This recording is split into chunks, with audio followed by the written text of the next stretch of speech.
Hi, in this episode we are talking about AI music generation, a new industry, a new technology that can become a guerrilla strategy in your marketing, even if you operate far outside of music industry, like I do with my agency. I'm planning to use it for my marketing as well. Together we will create my first track. I will try to sell it on open market. We will compare and review a dozen of services operating in this field. Watch till the end to see the result of my efforts. I'm 𝗪𝗁𝗀𝗃𝗃. I help companies internationally to overcome marketing ambiguity, and this is my channel. Subscribe to support my activity on YouTube. You may ask me why even such idea appeared that a music or that AI music can help me in my marketing. So my assumption was that music is a kind of universal content. So everyone listens to the music. I listen, you listen, and your clients as well. So why not to use it for our marketing? It's a sort of very cool top of the funnel content. So just imagine you are a music producer, your company, I mean your brand, and you place your song on Spotify or SoundCloud, and lots of people are listening to it every day, including your clients. Of course, it's a wrong audience, a right audience, but still it can attract you lots of attention, and this attention in some cases may be converted into more specific interest when people will search, okay, I like this music, who did that, what's the company, and they will just Google you. So it was my assumption that motivated me to do this research. Let me show you two cases to give a bird's eye view on the idea. First, a Polish company supports a violinist and a pianist as a part of their promotional case study for their brand, and they proudly feature it on their website. Why does this tech company get involved with music? After all, music is far removed from the software business they're in. A second example, Trump wants to host a mixed martial arts UFC event in White House. This kind of content is sport-related and far from politics, yet it's another example of a brand using unexpected content to create impact. Both cases show how content can be used for branding, but what's important is that these pieces of content speak to different audiences on a psychological and even metaphysical level. And that's the same way we can use music for your brand. But first, let's go through the basics. Now let me explain the dependency between content and audience. I will do it by using the ancient yoga system, which is a chakra system originating from ancient India. This is just a model, one among dozens systems and models explaining the human being and our activity in life, including business, which is one activity of our life. I just prefer this model to explain things in life, and you will see now how easy is that. Let me just give you a brief overview. So this table shows chakras and petals. Yeah, so the lower red chakra is about health and survival. The orange chakra is about sexual life and entertainment. Then you have yellow chakra about business, activity, achievements, goals in your life. So all business related things, including negotiation, is here. Then you have family, friends, love. Then you have light blue chakra, which is your sense of life, creativity, and the upper chakras is more related to communication with God or anything like that.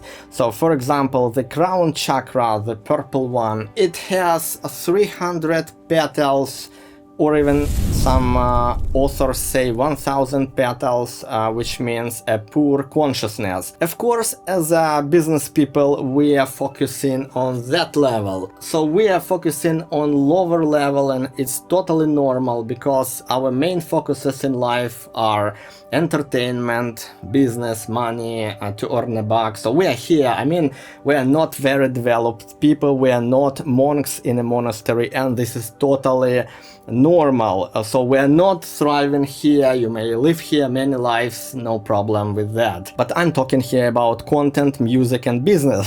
So how it relates here. Let's say you invite your team or your partners to a violin concert with a glass of wine. This is a content of upper chakra, is light blue content. And they reject. They say, no, we don't want, we want to go to the football match and drink beer, which is a lower chakra level. So this is here. So it means if you produce the upper level content for lower chakra people, they won't match. And in a contrary, so you should carefully research your audience and understand on which level of chakra they are living and focusing. Let me give you an example. You make a product for scientists. Science is the upper level chakra, which is called third eye. It's here. It's here, dark blues. It's like two petals, 𝗁 and 𝗁. You can read about it in internet, it's not a big deal. So they're concentrating here. So you should, for such people, you should produce the analytics, the content that requires lots of reading, lots of consideration, lots of thinking. They won't react on this level of content, the entertainment one, you know. So if you produce the entertainment content, they won't consume it. Any event and content that you produce may be described with this table. So for example, a football match, a tournament, a car racing, a horse racing, and of course any sort of fighting is a lower chakra level, so it's a survival, or maybe here. If you produce and sponsor, for example, a boxing, so you will attract this level of people. And people who love violin music, which is the upper chakra level, won't come to your event. So I think now you understand what I mean. Just think about which chakra level you should focus on and produce the certain content. The same with music. So as I mentioned, a piano concert, a violin is the upper chakra content, and let me show how the lower chakra music looks. One moment. You know what is that, right?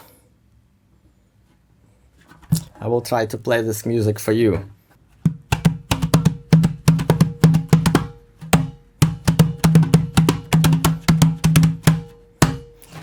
So any sort of percussion, drum beats is a lower chakra music. Now that you know the difference between content types and how music fits in, I wanna check the demand before I start producing tracks, because there are so many music niches out there. A brief overview gave me a few promising directions: workout music, background music for podcasts, which is a personal pain point for me, and a surprising one, music for sleep. While search volumes for podcast background music are around 1,000 up to 10,000 searches per month, sleep music is searched at a much higher rate, up to 1 million searches in search inquiries per month, which is really incredible. That stats are based on 3 countries: the United States, Canada, and the UK.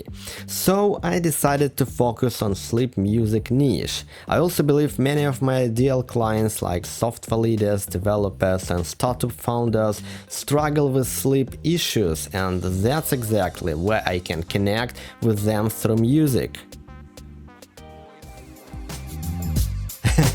Now it's time to make my first track. I explored 8 of the most visible music generation platforms. Not all of them allow commercial use. I want first to test the quality limitation of the generated music.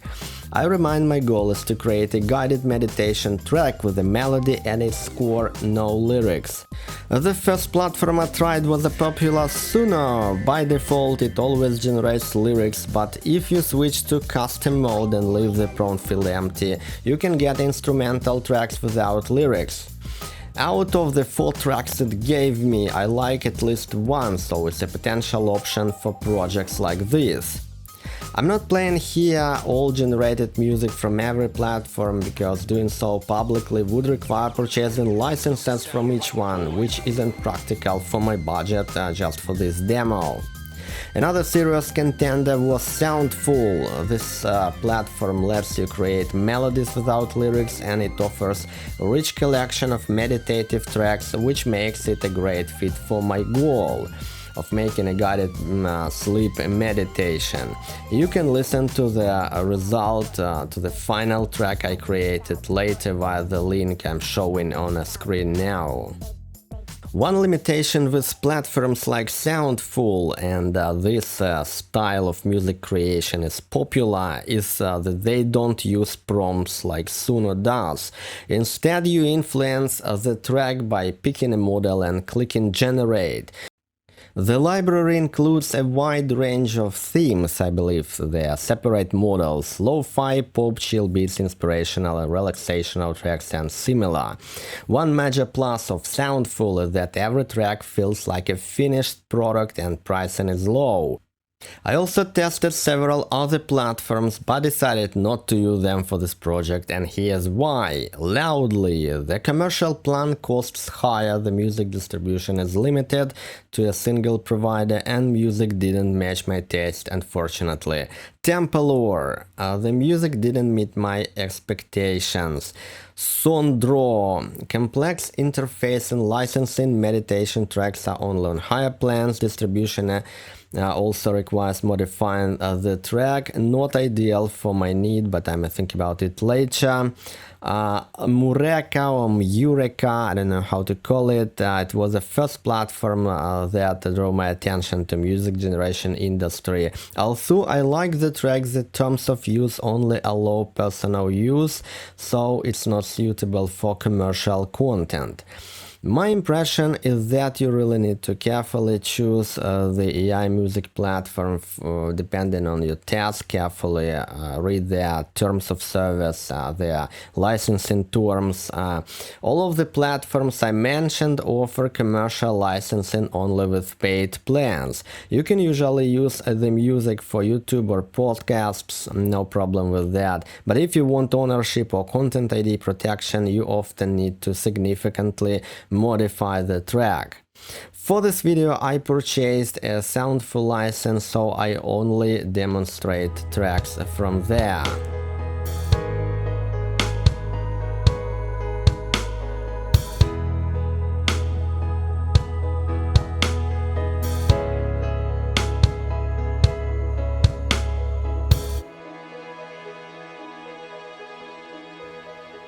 As you can hear, these are examples of what you can generate. You can also create multiple parts and mix them together. I'm using BandLab for that in this case.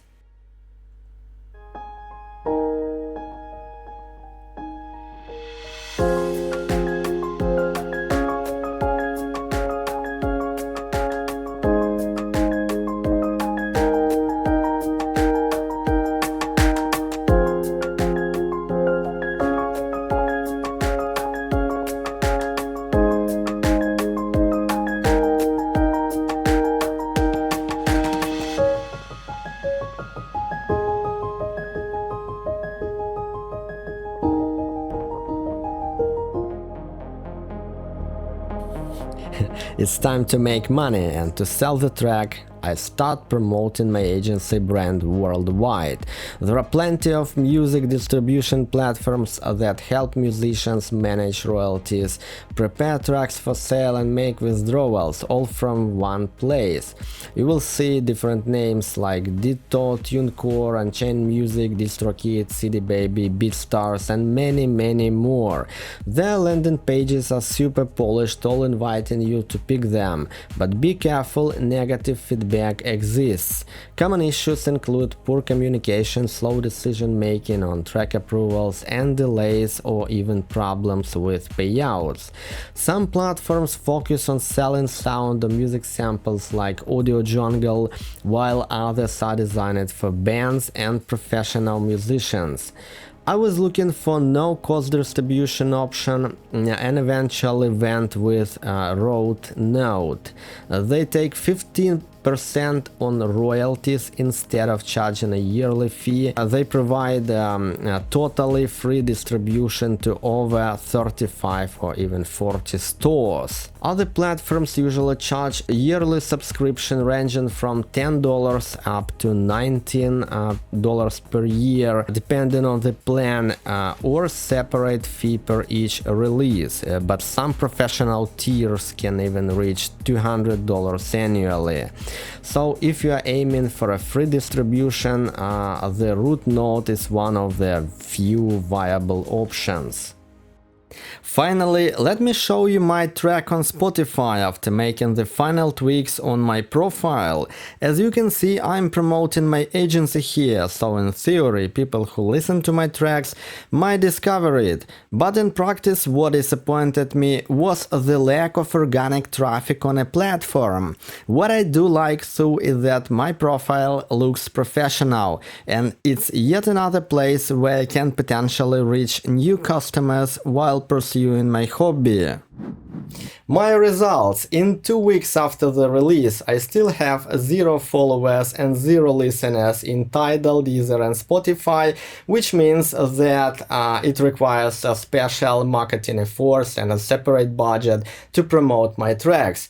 Still, we have good results in YouTube. YouTube did not ban my AI track, so you can use the background music for your projects, and distribution works also perfect. I still have my tracks all listed in these platforms. Think about that controversial and interesting technology for your business. If you like this video, put me a thumbs up, subscribe, comment, and see you in my next videos.